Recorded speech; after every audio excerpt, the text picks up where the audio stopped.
Apalagi kalau kita bergeser nih, sekarang kita mau langsung masuk aja ke timnas senior kita, yang mana memang kalau kita melihat ini juga ada permasalahan ya sebenarnya, gimana ya bilangnya ya, mungkin ada perasaan ingin bongkar pasang karena kan ini laga uji coba di jeda internasional, boleh lah, kasih lah ya. Coba Sal, gimana melihat 4 back yang sudah dieksperimen langsung oleh Kluivert, ini berjalan lancar dong sebenarnya? Berjalan lancar, dan kalaupun nantinya main 4 back, gue rasa gue cukup nyaman kalau ngeliat center back duet partner di belakang itu adalah Kevin Dix dan juga Jay Itzes. Gue rasa ini partner 2 di belakang yang udah cocok karena berdasarkan pengalaman yang mereka miliki, level kompetitif yang mereka mainkan, dan dua-duanya kuat banget megang bolanya kan. Jadi dua yang lain? Dua yang lain di kanan kirinya itu masih bisa dibongkar pasang, tapi kalau untuk main di sistem 4 back, gue rasa 2 center backnya partner yang paling tepat adalah Jay Itzes dan juga Kevin Dix.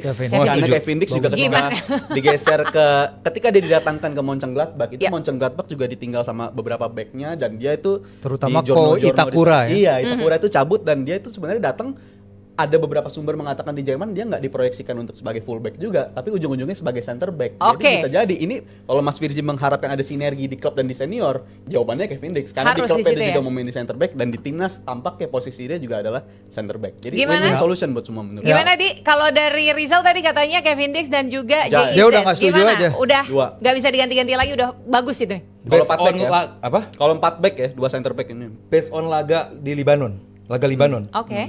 Itu Libanon kan tim yang nggak mau main lawan kita sebenarnya, tim yang nggak mau menang, tim yang nggak mau nyerang gitu. Kalau based on game itu, lo bisa menilai Kevin Dix sebagai tandem yang lebih kuat dibandingkan Rizky Ridho.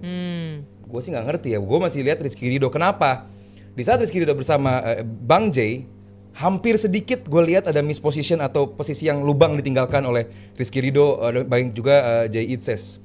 Kalau Kevin Dix, part mana yang di highlight banget kemarin? 3 back itu, kalau pakai Raido 3 back dong. Iya. Oh, masalahnya mau pakai 3 back atau 4 back? Gue melihat kemarin di saat menghadapi Libanon dan juga China Taipei menggunakan 4 back. Gue sih jujur melihatnya bahwa ini sedang mempersiapkan opsi B atau C di saat lu pakai skema 3 back buntu. Jadi menambah alternatif. Itu yang gue lihat. Gue belum se-convincing itu bahwa kedepannya kita bakal pakai 4 back gitu. Kalaupun pakai 4 back based on 2 laga tersebut ya jelas belum siap banget gitu. Masih banyak yang perlu diperbaiki. Ini 2 lawan yang China Taipei levelnya jauh di bawah kita, Lebanon bukan tim yang menyerang dan bukan tim yang se-high press itu, akan jauh berbeda saat kita nanti menghadapi Irak dan juga Saudi. Jadi gue sih melihat dan juga memilih yang lebih proven di lini belakang kita. Baik misalnya mau Rizky, Jay dan juga Hopner, Rizky, Jay dan juga Calvin. Buat gue itu lebih make sense untuk dipakai buat gue. Ya, kalau dari Firzi gimana? Ya kalau kita lihat sih sebenarnya dari awal Coach Patrick emang bilang mau ada plan B itu ketika gue kayaknya udah pernah sampai di sini, ketika gue ketemu dia di Kuala Lumpur emang dia menyiapkan plan B yang dia ketika itu katakan belum akan ngasih tahu. Ternyata plan B-nya adalah 2 kali bermain dengan 4-2-3-1. Ketika habis presscon lawan kemarin Lebanon, gue sebenarnya pengen nanya apakah plan B ini akan jadi plan A ke depannya. Tapi nggak ditunjuk sama media officer ya, jadi gue nggak bisa nanyakan hal itu. Padahal ini cukup menarik juga ya. Penilaian Firzi gimana? Oke nggak? Cukup oke? Kayaknya sih ini akan jadi plan A-nya dia ya. Dengan keberadaan Verdonk di tengah, which kita harus akui he is very very good ya. Mr. L konsisten, mau main dimanapun konsisten. Cara dia keluar dari tekanan tuh udah level elite ya. Kalau kita main dengan 2 back, Kevin Dix dan Jay, gue masih setuju nih masih pilihan terbaik ya. With all due respect ke Rizky Ridho yang sangat-sangat luar biasa kalau main di level 3 back. Tapi kalau 2 back kayaknya memang harus Kevin dan Jay. Karena Kevin ketika gue tanya dalam sesi virtual interview ya bersama Borussia Mönchengladbach, emang dia bilang saya tuh prefernya, kan dia main, tadi Rizal udah bilang di Gladbach dia main di tengah, tapi di timnas dia main wingback kanan. Gue nanya ke dia, lu ada jadi sedikit ada sedikit jadi tabrakan nggak antara posisi lo di klub dengan posisi lo di timnas. Dan dia bilang sebenarnya gue tuh lebih suka main di tengah, walaupun dia bersama Copenhagen tuh dia pernah main 6 posisi. Lu bayangin dia pernah main 6 posisi bersama Copenhagen. Ini orang yang sangat-sangat serba bisa main, tapi kalau bisa milih satu tempat dia milih center back.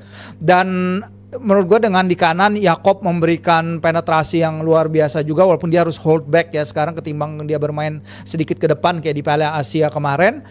Tapi dengan adanya Verdong di tengah itu memberikan balance yang tepat, karena ketika dibutuhkan Verdong bisa jadi extra center back di sisi kiri tengah, di mana Dean lebih banyak lari. Emang the problem itu mencetak gol yang susah Bukan banget. soal 4 back, 3 back. Iya, jadi gua ke Surabaya Sidoarjo 2 pertandingan gak lihat satupun pemain timnas kita melakukan shot on target. Gak usah gol, iya. Tapi kita tetap support ya, timnas mau kalah, mau menang, mau seri, tapi kita tetap support.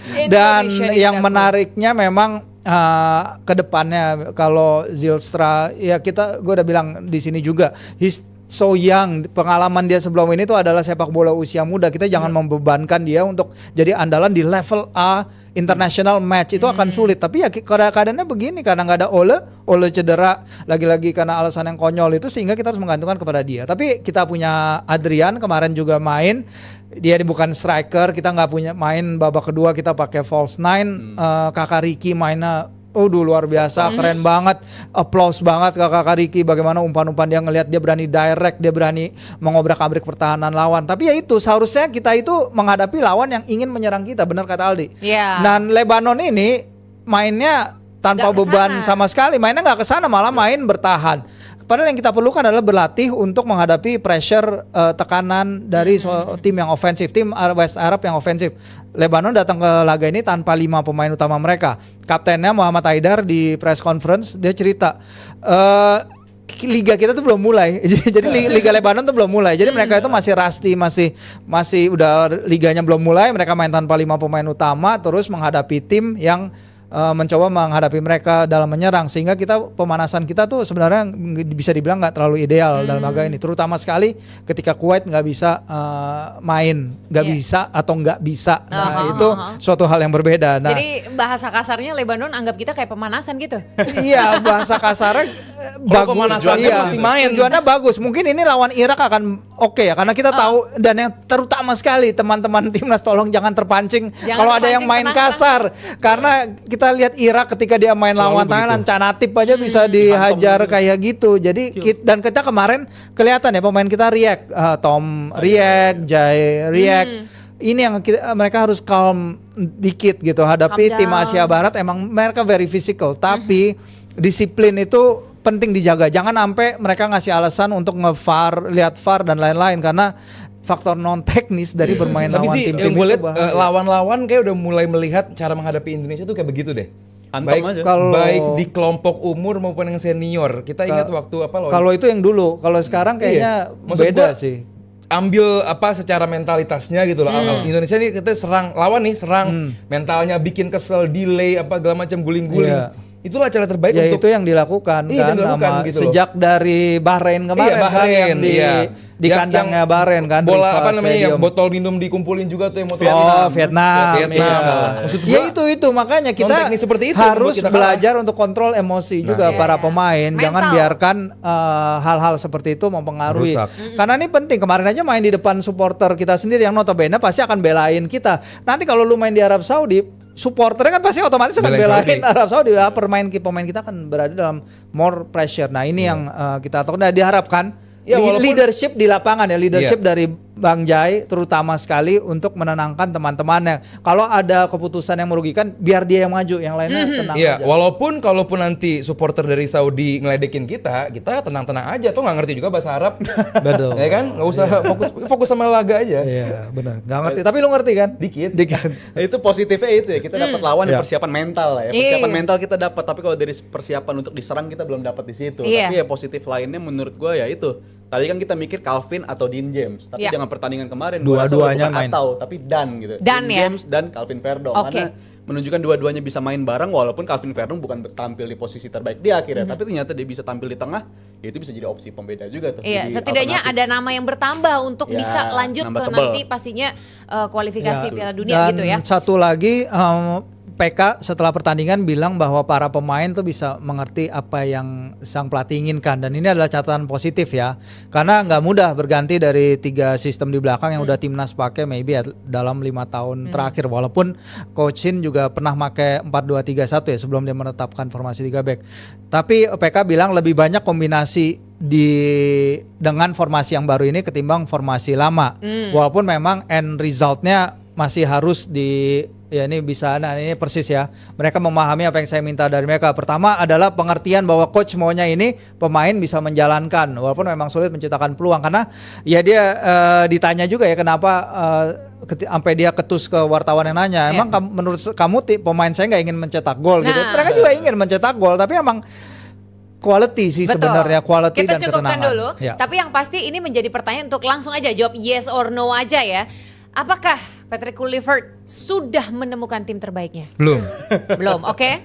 No. No. Tim terbaik belum, tapi formasi terbaik kayaknya udah. Arahnya ke sana. Oke, formasinya setidaknya udah. Berarti 4-2-3-1. 4-3-2-1. 4-2-3-1. 4-2-3-1. Alright. Oke, dan kalau kita melihat nih dari permainan yang sudah ada tim senior kita yang sebelumnya, bagaimana nih Tim nasional skema sebelumnya permainan ke maksudnya? depannya? Hah? Tim nasional Lawan sebelumnya? Lebanon kemarin. Lebanon. Lebanon dan Melihat Taipei. bagaimana mereka akan bertarung Kalau lawan berlaga di kalau tandingnya kayak lawan berikutnya. Lebanon kemarin. Maksudnya melihat dari yang itu, Iya. kemudian memprediksikan skema ke depannya melawan dataran Arab seperti Iya, apa? kalau based on laga lawan Yes, Lebanon yes. kalah. Karena kita nggak bisa To the point menciptakan- banget. Ya. Yes, alright, Supporter alright. Indonesia juga udah tahu lah, maksudnya nggak perlu terlalu di ini banget. Kalau emang kita nggak bisa mengkonversi peluang, rasio goal rate kita rendah, gimana mau menang? Walaupun 81 Mau extra ball time terus possession. adu penalti, nggak ada. mungkin. Gak ada. Nggak ada. Atau seri lagi. Atau seri lagi. Seri. Seri dua-duanya nganterin lolos sih, tapi lolos ronde selanjutnya. Bukan Iya, lolos lawan- langsung. Taruh lagi, baik. Oke lah. Kalau Rizky apa? Apanya? Gimana Pertanyaannya dengan lagi? skema yang sudah ada sekarang? Skema yang udah ada sekarang. Oke, jadi apapun yang kita lihat lawan Lebanon, lawan Taiwan itu Yes. akan diterapkan di nanti pertandingan Oktober karena ini akan mepet sekali antara pertandingan terakhir di liga mereka masing-masing dengan FIFA Matchday. Ya. Mungkin ini akan kejadian sama seperti di Sydney ketika timnas full berkumpul itu hanya H-1, H-2 sebelum pertandingan. Jadi menurut gua apa yang udah dilihat di sini itu yang akan diterapkan akan di dilakukan Jeddah. juga ya. Ya. Sudah sulit kayaknya untuk ada penyesuaian yang baru Ya. lagi gitu ya.